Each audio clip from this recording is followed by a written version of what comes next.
À Cuba, les terres et les entreprises appartiennent presque entièrement à des sociétés américaines. Nous considérions Cuba presque comme une partie des États-Unis, juste un merveilleux petit pays là-bas qui ne menaçait personne et qui était plutôt un actif important pour les États-Unis. Le dirigeant de Cuba, Fulgencio Batista, est un dictateur brutal.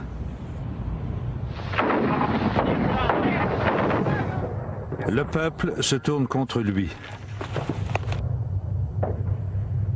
Après des années de guérilla dans les montagnes, un avocat de 33 ans qui a du charisme, Fidel Castro, fait son entrée à La Havane le 8 janvier 1959.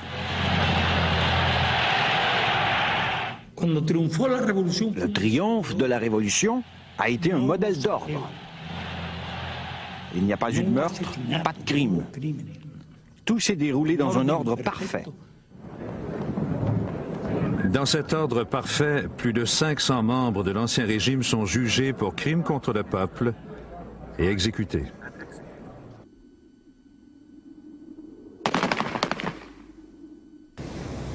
Craignant l'avènement d'un nouveau dictateur, des milliers de Cubains s'exilent aux États-Unis. Mais pour la plupart, Castro est un héros.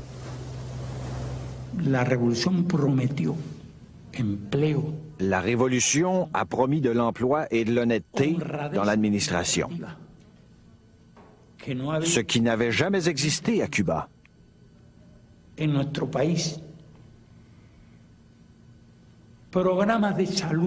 Il y a eu des programmes de soins de santé et d'éducation qui n'avaient jamais existé avant. D'abord et surtout, Castro nationalise les millions d'hectares de terre des sociétés américaines et il les donne au peuple. Impatient de parler de sa révolution au monde, Castro s'envole pour New York afin de prendre la parole aux Nations Unies. Le président Eisenhower est trop occupé pour le rencontrer. Mais le dirigeant soviétique Nikita Khrouchtchev est ravi de donner l'accolade à un nouveau révolutionnaire et de lui offrir une aide économique. Cuba a décidé d'acheter du pétrole soviétique à meilleur prix. Le pays pouvait aussi obtenir du crédit de l'Union soviétique qui était disposée à nous aider. Mais les compagnies américaines ont refusé de raffiner le pétrole. Incapable de raffiner le pétrole soviétique, Castro fait face au désastre économique. Il envoie la milice et prend le contrôle des raffineries étrangères à Cuba.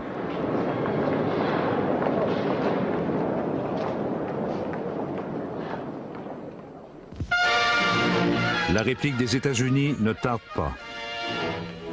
En conférence de presse à la Maison-Blanche, le président Eisenhower a annoncé que la part cubaine du marché du sucre aux États-Unis a été réduite de 95% en réaction à ce que le président a qualifié de politique d'hostilité délibérée de Fidel Castro. À mesure que la tension monte, Castro nationalise d'autres investissements américains d'une valeur d'1 milliard de dollars. Le président Eisenhower, furieux, instaure un embargo commercial total et ordonne à la CIA de recruter des exilés cubains. Ils seront entraînés en vue de détruire le régime de Castro. Les agences gouvernementales des États-Unis ont commencé à entraîner des gens à bombarder Cuba et brûler les champs de canne à sucre. Ils utilisaient de petits avions et des bombes incendiaires pour mettre le feu aux champs. C'était très grave. C'était la seule richesse que nous possédions. Ils ont mené une guerre sale contre notre pays. Des unités de guérilla étaient actives dans chaque province, même à La Havane.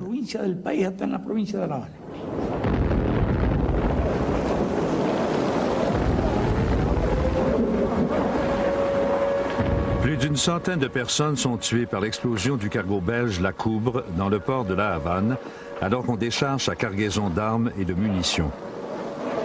On soupçonne un sabotage de la CIA, mais il ne sera jamais prouvé. Castro se tourne vers l'Union soviétique pour obtenir de l'aide. Il aurait sans doute adopté une autre ligne de conduite si les Américains avaient été plus conciliants à son endroit. La guerre froide était à son paroxysme. Tout ce qui déplaisait aux Américains était donc bienvenu dans ce pays, et vice-versa, je dirais.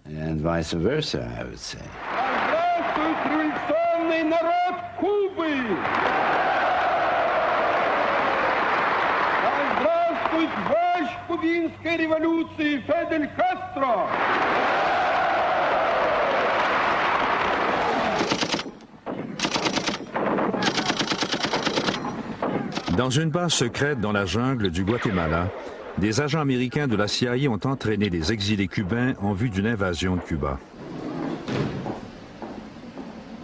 Ils croient que cela va inciter le peuple cubain à se soulever et à renverser Castro. On présente le plan au nouveau président John F. Kennedy. Kennedy s'est dit qu'il ne pouvait tourner le dos à un plan dont il héritait et selon lequel une bande d'exilés cubains allait libérer leur propre pays.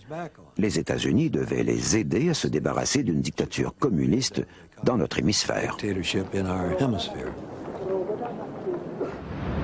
La CIA induit gravement en erreur le nouveau président en lui promettant une victoire facile et la fin du problème cubain. Kennedy donne son accord à l'invasion, mais il exige des changements fondamentaux afin de dissimuler l'engagement américain. À peine 3 jours avant l'invasion prévue, Kennedy nie toute possibilité d'une intervention américaine. There will not be under any conditions be an intervention in Cuba by United States Armed Forces. And this government will do everything it possibly can, and I think it can meet its responsibilities to make sure that there are no Americans involved in any actions inside Cuba. Pendant le discours de Kennedy, les troupes d'invasion se rassemblent. Une première vague de bombardiers américains prévoit de détruire au sol l'aviation de Castro. Craignant que cela ne révèle le rôle de Washington, le président ordonne qu'on réduise l'ampleur de l'opération. Le 15 avril 1961, seulement 6 bombardiers américains aux couleurs de l'aviation cubaine décollent du Nicaragua pour une attaque décisive contre les aéroports cubains.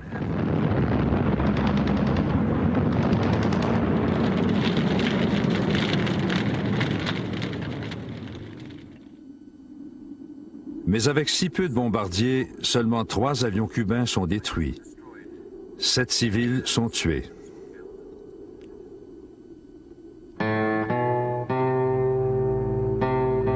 À l'enterrement des victimes, Castro, qui veut obtenir l'aide des Soviétiques, finit par déclarer que la révolution est socialiste.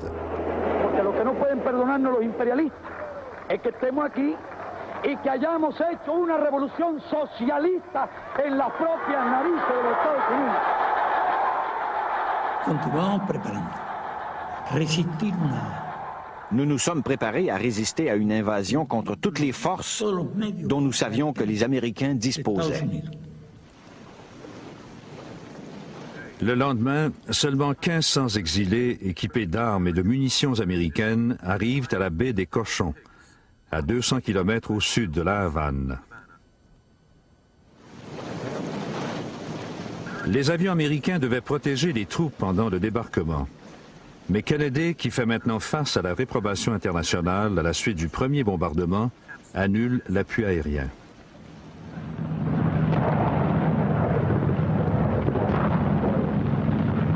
Le reste de l'armée de l'air de Castro détruit rapidement les navires de transport de munitions essentiels. Croyant à tort qu'il s'agit d'une invasion américaine à grande échelle, Cuba mobilise toutes ses forces. Privés de l'appui de l'armée de l'air américaine et d'approvisionnement, les effectifs d'invasion manquent de combattants et de munitions. En moins de 72 heures, les envahisseurs sont faits prisonniers ou tués. Je n'ai réalisé que la mission était impossible que le dernier jour, presque à la fin. Nous avions confiance en nos alliés. Jamais nous n'avons pensé qu'ils nous laisseraient tomber, qu'ils nous abandonneraient. John Kennedy était atterré par le fiasco de la baie des Cochons. Et il a dit lui-même que c'était un fiasco. Il n'était pas habitué à l'échec, ni en politique, ni dans la vie. Il était plus angoissé que je ne l'avais jamais vu. Il a dit « Comment ai-je pu être aussi stupide ?» Castro survit et humilie Kennedy. La CIA doit réviser son plan d'action. Notre travail consistait à élaborer de nouveaux plans d'un autre genre que celui de la baie des Cochons. De nouveaux plans pour, entre guillemets, se débarrasser de Castro et de son régime. Toutes les propositions y passent, de l'assassinat à la vaporisation de LSD dans un studio de télévision pour faire croire que Fidel est devenu fou. Peu importe ce qu'ils ont tenté, Castro s'en est servi. Bien établi et plus en sécurité dans son propre pays, il cherche à exporter la révolution au reste de l'Amérique latine. Inquiets de ce projet, les États-Unis maintiennent les pressions contre Castro. Au printemps de 1962, 40 000 Marines américains participent à un exercice d'invasion d'une île des Caraïbes. Nous l'avons fait expressément pour que Castro y accorde plus d'attention au lieu de causer des ennuis en Amérique latine et en Amérique centrale.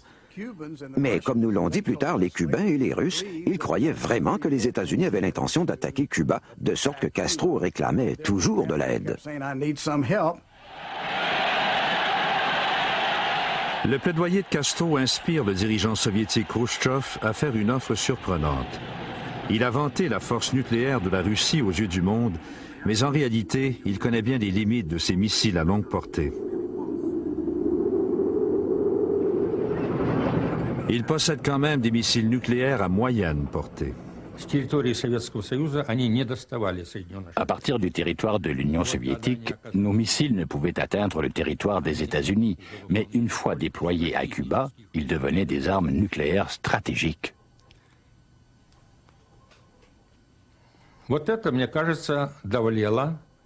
Cela signifiait, en termes pratiques, que nous avions une chance de réduire l'écart entre nos armées.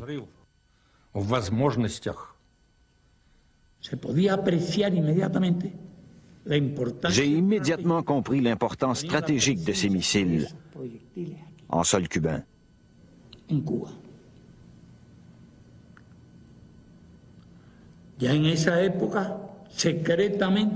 Les Américains avaient déjà transporté des missiles similaires en Turquie.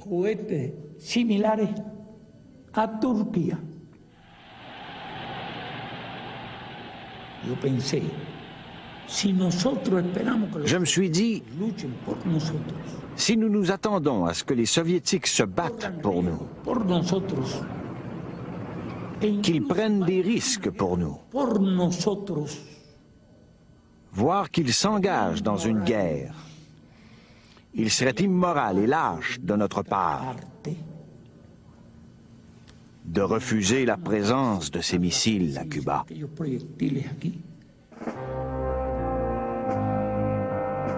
En juillet 1962, au nez des Américains, le premier de 150 navires soviétiques transportant des missiles nucléaires bien camouflés et plus de 40 000 soldats appareillent pour Cuba.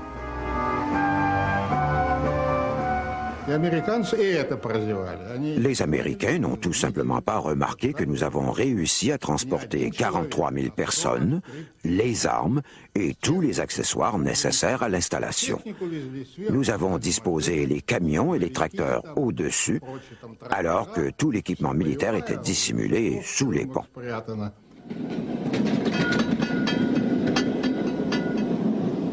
Les agents de la CIA à Cuba rapportent qu'on a aperçu des soldats russes et des remorques de missiles dans les rues de la Havane.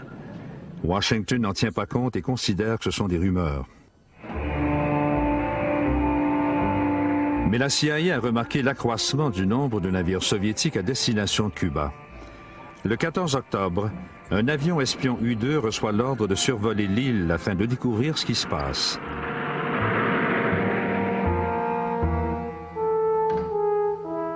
Le lendemain matin, à Washington, le Centre d'interprétation photographique commence à analyser les photos prises par le U-2.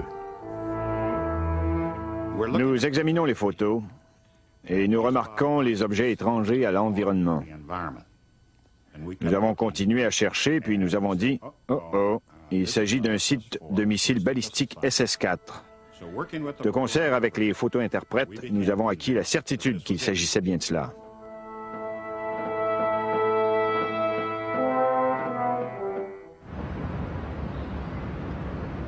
À 8h45, le 16 octobre, la CIA informe Kennedy qu'il ne fait aucun doute qu'il y a des missiles soviétiques à Cuba. Le président réunit ses conseillers à la Maison-Blanche. Nous ne nous sommes pas demandé bien longtemps pourquoi les Soviétiques faisaient cela, pourquoi ils l'avaient fait, car quelle qu'en soit la raison, ils l'avaient fait sournoisement. Ils avaient menti aux États-Unis, divers messages et messagers laissant croire qu'ils n'installaient que des armes défensives à Cuba, alors que ces armes menaçaient clairement et directement notre sécurité.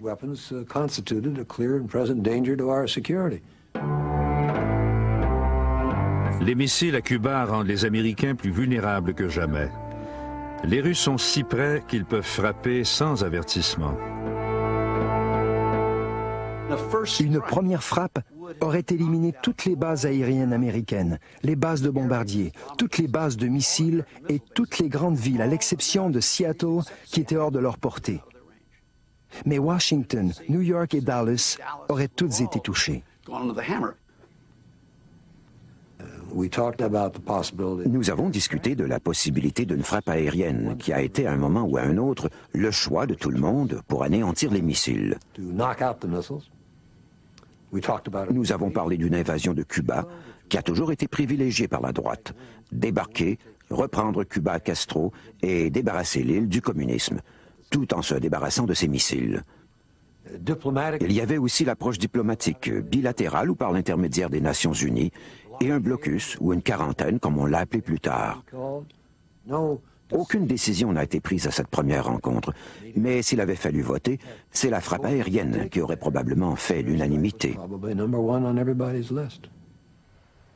Robert Kennedy, le frère du président et son plus proche conseiller, craint que si les États-Unis attaquent sans préavis une petite île, l'opinion mondiale ne se tourne contre eux. Robert Kennedy, à juste titre selon moi, a fait l'analogie suivante. Le bombardement de Cuba, des bases à Cuba, serait comparé par le monde à celui de Pearl Harbor par les Japonais en 1941.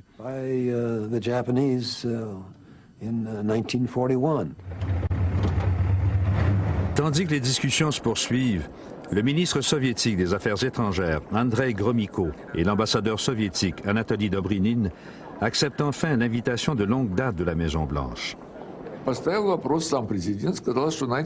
Le président a abordé la question de la tension croissante entre nos deux pays engendrée par les livraisons d'armes soviétiques. Le président a dit « Nous sommes inquiets car notre propre sécurité est directement en cause ». Gromyko lui a répondu exactement ce qu'on m'avait ordonné de dire. Toutes nos livraisons, Monsieur le Président, sont de nature défensive. Si vous n'avez pas l'intention d'envahir Cuba, ne vous en faites pas, car toutes les armes sont défensives. Il est clair qu'il voulait nous tromper. Si les États-Unis ne réagissaient pas à cette tactique soviétique, comment cela allait-il influer sur l'attitude de nos alliés de l'OTAN? Comment verrait-il alors la garantie américaine de veiller à leur sécurité? Et quel en serait l'impact aussi sur le comportement futur de l'Union soviétique? S'il réussissait à nous duper une fois, ne pourrait-il pas recommencer? Pendant 2 jours, Kennedy reste à l'écart, s'occupant plutôt de la campagne électorale au Congrès. À Washington, ses conseillers tentent de trouver une solution.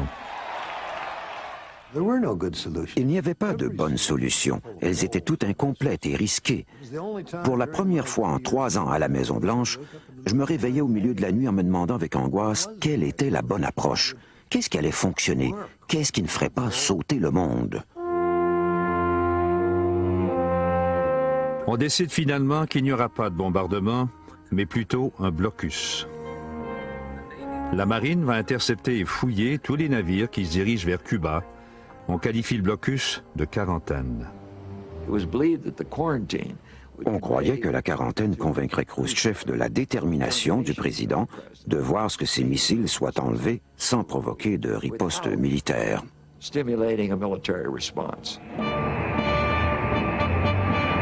Mais dans le cas où la quarantaine ne marcherait pas, on se prépare à des frappes aériennes et on met sur pied une importante force d'invasion.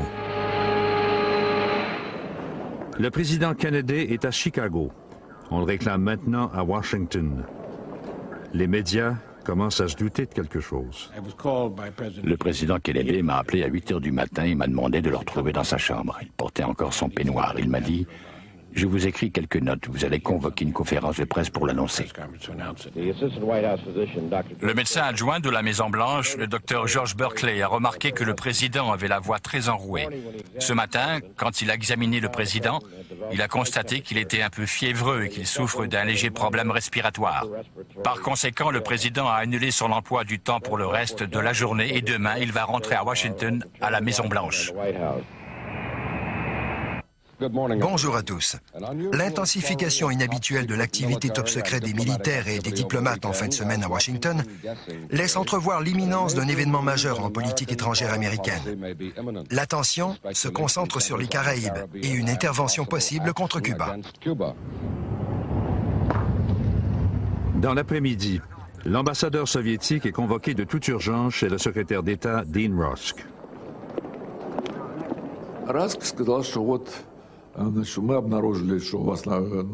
Dean Rusk a dit: vous livrez des missiles à Cuba. Nous avons des photos de reconnaissance aérienne. C'est une menace à notre sécurité et il nous est impossible de l'accepter. Dans 1 heure, à 19 h, le président s'adressera à la radio et à la télévision au peuple américain et il va décrire la situation. Il veut que vous transmettiez le message au même moment à Khrouchtchev.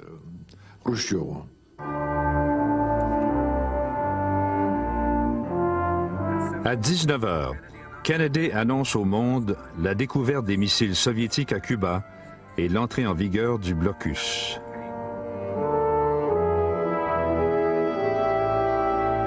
The purpose of these bases can be none other than to provide a nuclear strike capability against the Western Hemisphere. To halt this offensive buildup, a strict quarantine on all offensive military equipment under shipment to Cuba is being initiated. All ships of any kind bound for Cuba, from whatever nation or port, where they're found to contain cargoes of offensive weapons, be turned back. I call upon Chairman Khrushchev to halt and eliminate this clandestine, reckless, and provocative threat to world peace and to stable relations between our two nations. He has an opportunity now to move the world back from the abyss of destruction. La première réponse de Moscou arrive le lendemain matin. Khrouchtchev ne veut pas reculer. Dénonçant le blocus imposé à Cuba par les États-Unis comme un pas de plus vers la guerre thermonucléaire, l'Union soviétique a ordonné aujourd'hui à ses forces armées d'être sur le pied de guerre. Les forces du pacte de Varsovie, la contrepartie communiste de l'OTAN, ont aussitôt emboîté le pas. Pendant que les superpuissances se préparent à la guerre, Cuba annonce une alerte de combat. Plus d'1 quart de million de citoyens se préparent à repousser l'invasion américaine.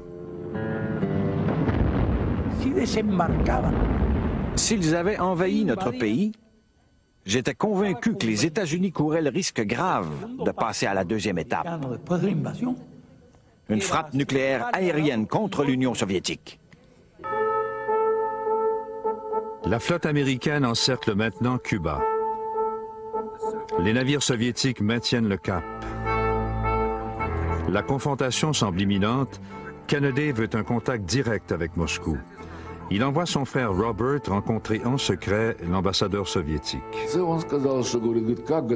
Il a dit « Votre gouvernement a-t-il ordonné aux capitaines des navires de faire demi-tour parce que Kennedy a imposé la quarantaine ?» J'ai répondu « Non, nos capitaines n'ont pas reçu de tels ordres. Et autant que je le sache, ils ont reçu l'ordre de continuer vers Cuba. »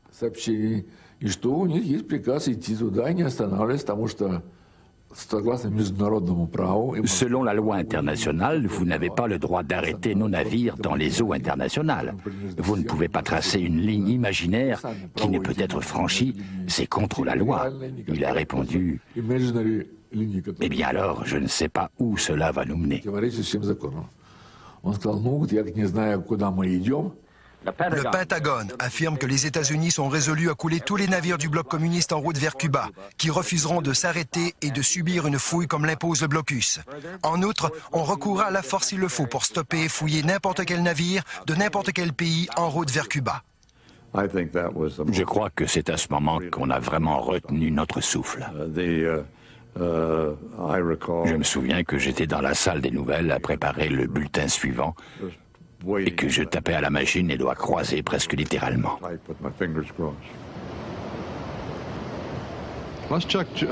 Allons voir ce qui se passe au Pentagone, où l'on retrouve Charles Fran. Charles, y a-t-il du nouveau sur la position de ces navires soviétiques ou sur ce qui se passe? Walter, nous n'avons pas de nouvelles depuis maintenant plusieurs heures à propos de la confrontation entre les navires américains et soviétiques. La tension est extrême.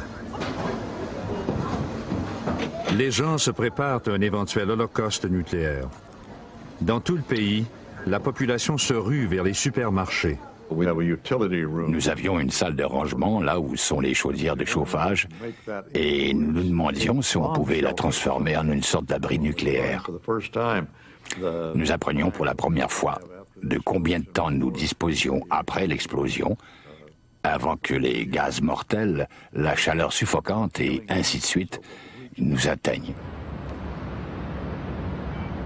Les dirigeants soviétiques tentent de dissimuler la crise à leur population, mais la nouvelle se répand. Les gens sentaient venir la guerre et ils étaient très tendus. Je me souviens que mes parents se sentaient condamnés. Ils comprenaient que cette guerre ne serait pas comme les autres, que ce serait une guerre avec des bombes atomiques. Voici un bulletin spécial du service des nouvelles de CBS. Eh bien, ce matin, il semblait que nous nous dirigions vers un conflit armé entre les bateaux soviétiques et les navires de guerre américains sur les routes maritimes qui mènent à Cuba. Mais à notre connaissance, il n'y a pas eu de confrontation et un certain espoir a vu le jour lorsqu'on a parlé de négociations. Presque au dernier moment, les navires chargés de missiles semblent avoir ralenti ou ils ont changé de cap.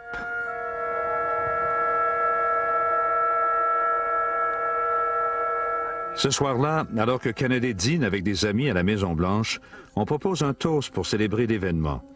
Kennedy refuse en disant « La partie est loin d'être terminée ». À 21h24, le ministère des Affaires étrangères reçoit une lettre de Khrouchtchev destinée au président. Khrouchtchev rejette toutes les exigences de Kennedy. Les missiles déjà installés à Cuba sont prêts.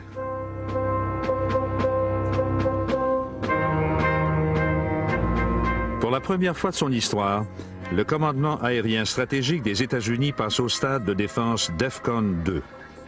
Au stade suivant, DEFCON 1, c'est la guerre.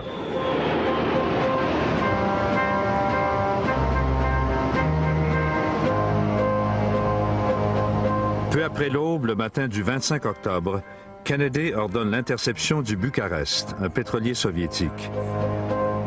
Il sait qu'il est impossible qu'un pétrolier puisse transporter des missiles, mais cela va démontrer à Khrouchtchev qu'il est fermement déterminé.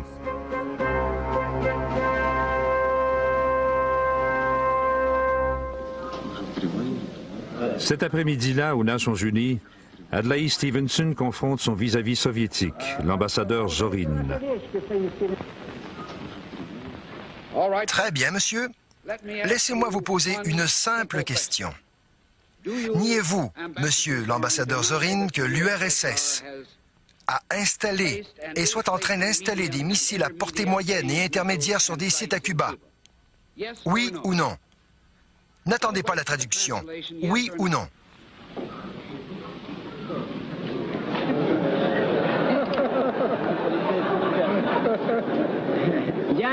Je ne suis pas devant un tribunal américain, monsieur. Et par conséquent, je ne désire pas répondre à une question qui m'est posée comme le ferait un procureur. En temps et lieu, monsieur, vous aurez votre réponse. C'est le tribunal de l'opinion mondiale, et vous pouvez répondre par oui ou non. Vous avez nié leur existence, et je veux savoir si je vous ai bien compris.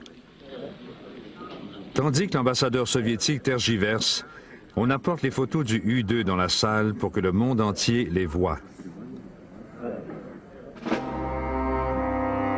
Alors que le travail continue sur les sites de lancement de missiles à Cuba, les préparatifs de la force américaine d'invasion s'intensifient en Floride. Les Américains se préparent à une guerre conventionnelle. Ils ignorent que les forces soviétiques sont équipées de missiles tactiques à courte portée, à ogive nucléaire, prêts à détruire tout envahisseur.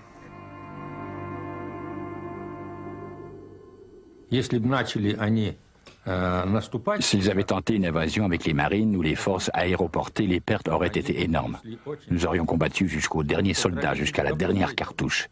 Il n'y avait pas de retraite possible.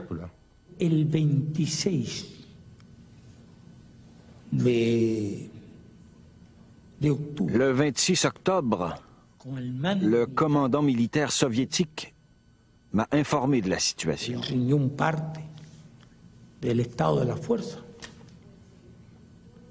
Il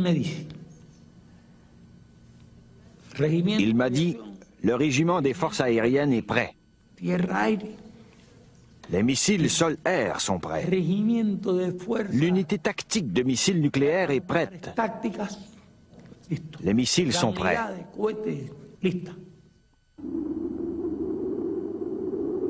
Le 26 octobre, alors que la tension monte, Kennedy reçoit un télégramme de Khrouchtchev. Le paragraphe le plus important se lit « Monsieur le Président, vous et moi tirons sur une corde avec un nœud au milieu. Plus nous tirons, plus le nœud se resserre jusqu'à ce qu'il faille le couper avec une épée. Pourquoi ne pas relâcher tous les deux la tension et peut-être pourrions-nous alors défaire le nœud ?»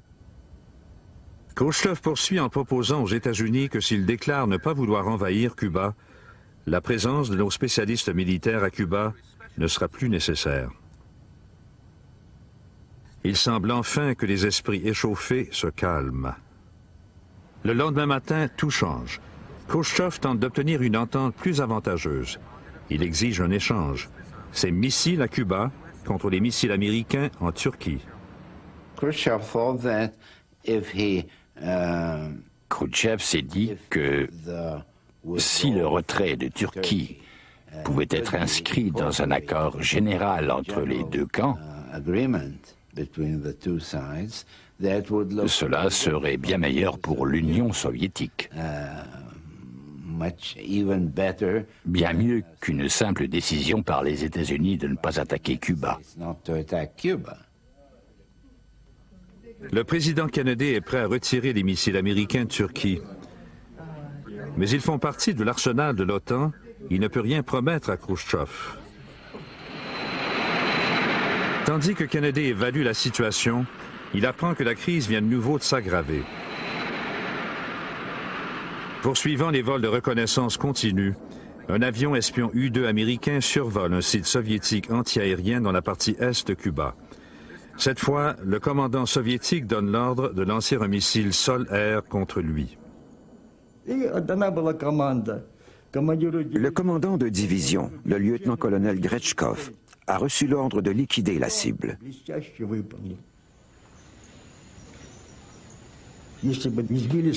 Si nous n'avions pas abattu un avion qui avait photographié toutes nos bases, cela aurait permis à l'ennemi de nous détruire. Selon la consigne, si un U-2 était abattu, nous devions aussitôt bombarder et détruire ce site de missiles sol-air. Le président Kennedy a annulé cet ordre. Il a dit « Ne bombardez pas ce site de défense antiaérienne. J'ai besoin de temps pour négocier avec Khrouchtchev. »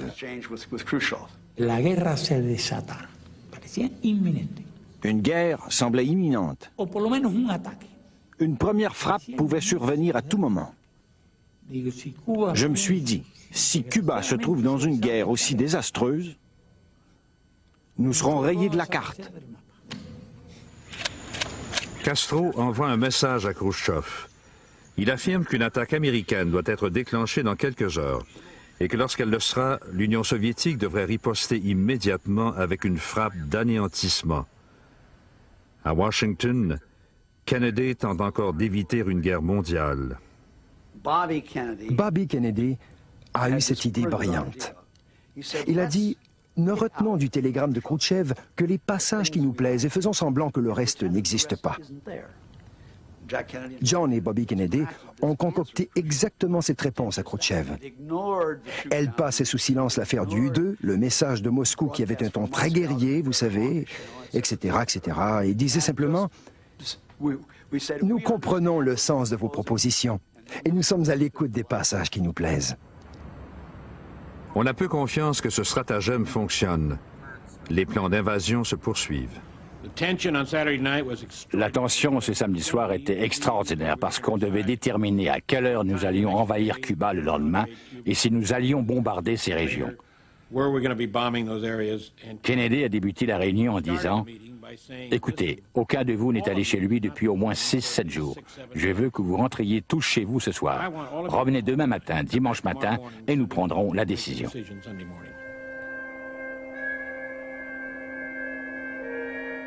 Il quitte la Maison-Blanche en craignant que l'Amérique ne soit bientôt engouffrée dans une guerre nucléaire. Une guerre impossible à arrêter une fois déclenchée. C'était une nuit de toute beauté, une vraie nuit d'automne à Washington. Je sortais du bureau ovale du président et en sortant, j'ai pensé que je ne revivrais peut-être plus d'autres samedi soir. Kennedy envoie son frère à une autre rencontre avec l'ambassadeur soviétique. Il est venu vers moi et m'a dit « La situation est très tendue. Vos missiles viennent d'abattre notre avion. Nos généraux exigent que nous ripostions. Si nous commençons à bombarder, vous allez répliquer. Que pouvons-nous faire ?» J'ai répondu « Et la Turquie ?» Il a réfléchi un instant et a dit « Vous savez, si c'est la seule condition qui nous empêche de conclure une entente, alors j'ai l'assentiment du président pour vous dire que nous acceptons. » Nous ne pouvions pas les retirer à la pointe du fusil, sous la menace. Nous ne pouvions pas les retirer unilatéralement parce qu'il s'agissait de bases de l'OTAN. Mais nous lui avons donné l'assurance qu'elles seraient retirées pourvu que les Russes n'en parlent pas.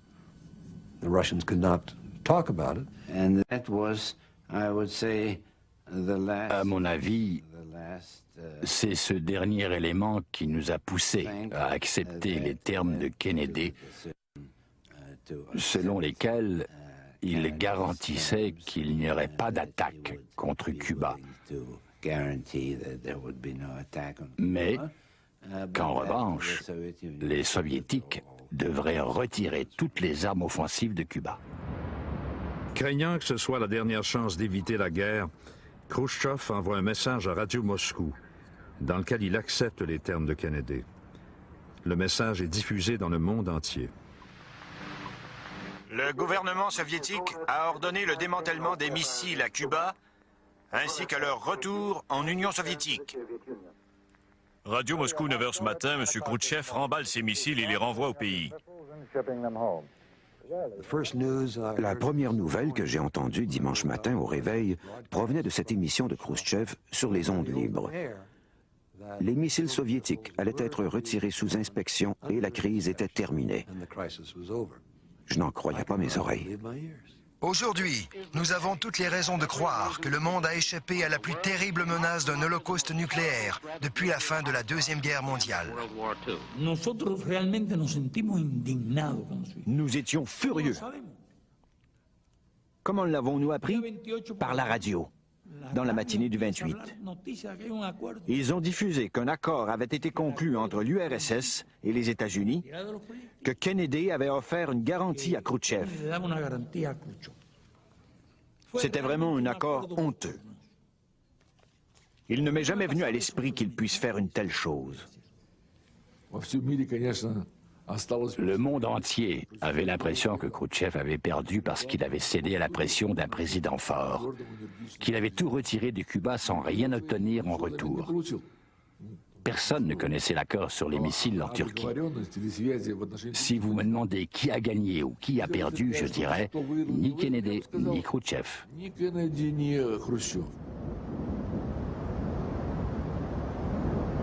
Sous étroite surveillance américaine, les navires soviétiques ramènent les missiles chez eux.